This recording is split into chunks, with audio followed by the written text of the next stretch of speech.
Salam Kamir, kekaguman ilahi mengarah pada iman dan rahmat. Saudara-saudari yang terkasih, saya mempunyai papi anjing. Saya juga di rumah sudah tambah lagi anjingnya sekarang. Blacky, sini. Tidak hanya ini ya, tetapi juga ternyata ada anjing ini. Sini.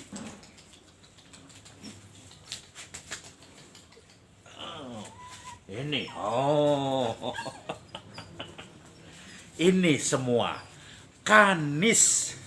Anjing dalam bahasa Latin itu artinya canis. Ada dua kecil-kecil.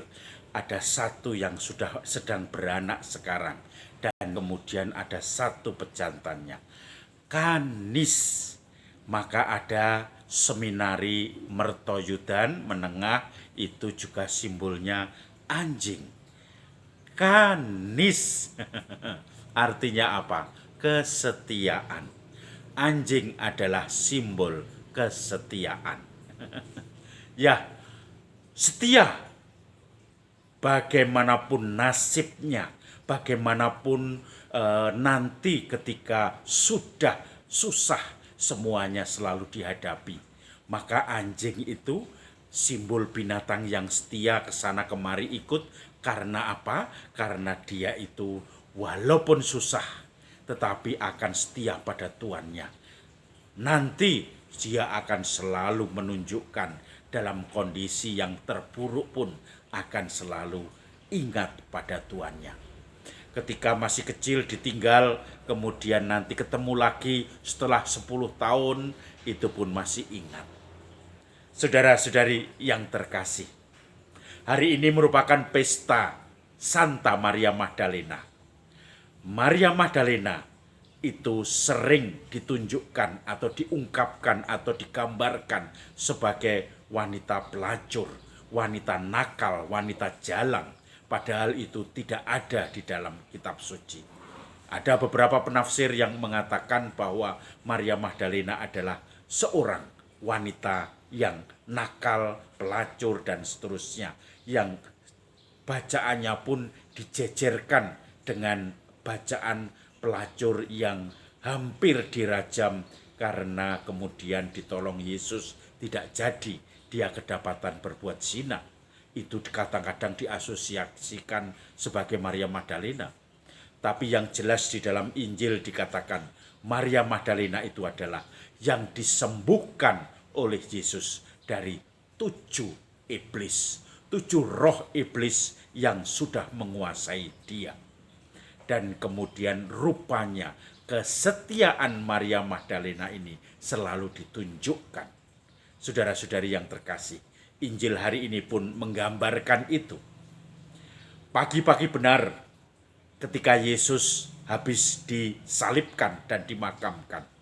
Kemudian Maria Magdalena pergi menuju kubur karena sebelum hari Sabat dimakamkan, kemudian dengan cepat-cepat mengejar hari Sabat, karena hari Sabat orang tidak boleh bekerja, termasuk tidak boleh memakamkan seseorang, menguburkan orang mati.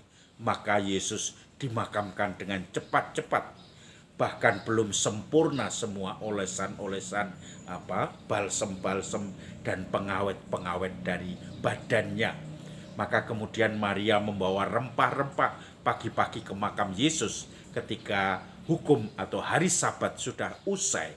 Kemudian masuk ke makam, ternyata pintu makam sudah kebuka dan dia di situ tidak menemukan jenazah Yesus, hanya menemukan 2 laki-laki dengan berpakaian putih. Dan kemudian mereka bertanya, "Ibu mencari siapa? Kok menangis?" "Tuanku, sudah diambil orang, tidak ada jenazahnya." Lalu tiba-tiba ada seorang dari belakang bertanya, "Ibu mencari siapa?" Maria Magdalena menoleh dan, "Aku mencari Yesus, yaitu Tuanku. Kalau kamu menyembunyikan jenazahnya, di mana disembunyikan? Aku akan membawanya ke sini." Karena ternyata Maria Magdalena itu kemudian masih percaya itu bukan Yesus, dianggapnya penjaga taman. Maka kemudian Yesus menyapa Maria Magdalena. Maria, lalu dia menjawab, Rabuni, guru. Dia baru sadar bahwa Yesus gurunya sudah bangkit. Lalu kemudian dia lari, kemudian memberitahukan kepada murid-muridnya. Dan setelah itu murid-muridnya pun menyebarkan kabar gembira bahwa Yesus telah bangkit.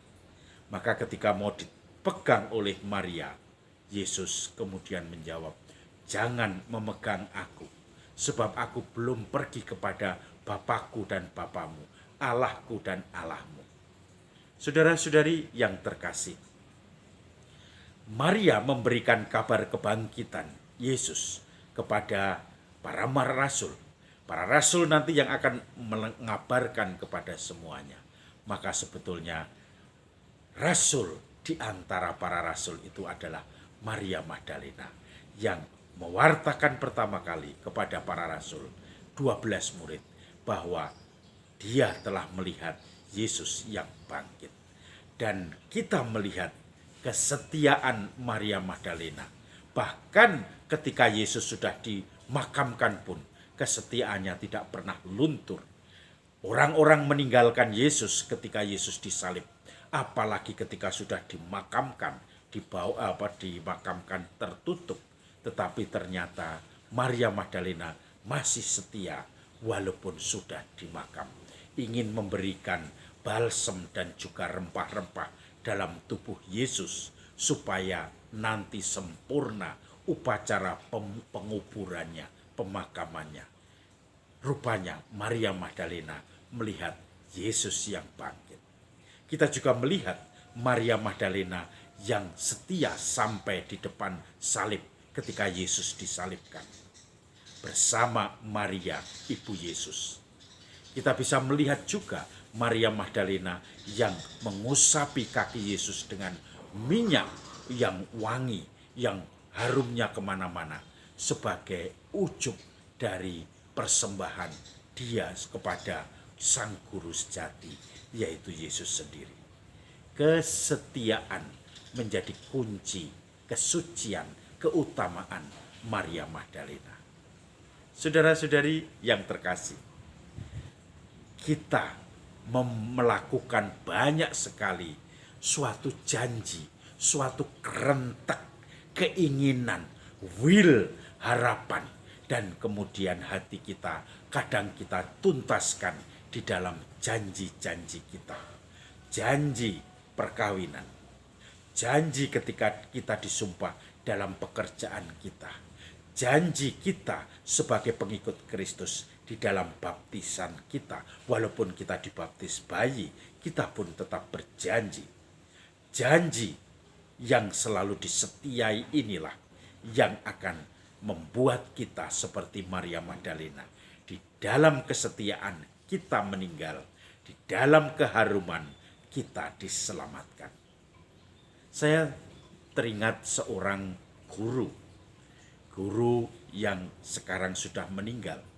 Ketika dia ditunjuk sebagai guru, karena itu gurunya tentu saja kalau di sekolah negeri itu guru-guru agama Katolik biasanya hanya honorer, susah untuk diangkat sebagai guru agama, sebagai ASN. Maka guru agama Katolik biasanya mengajar di banyak sekolah, bahkan nanti dikumpulkan semua berbagai macam kelas itu dikumpulkan jadi satu, kemudian pelajaran agama. Dulu saya juga selalu dikumpulkan jadi satu dan kemudian diajar oleh seorang katekis guru agama yang saya tidak tahu gajinya dari mana.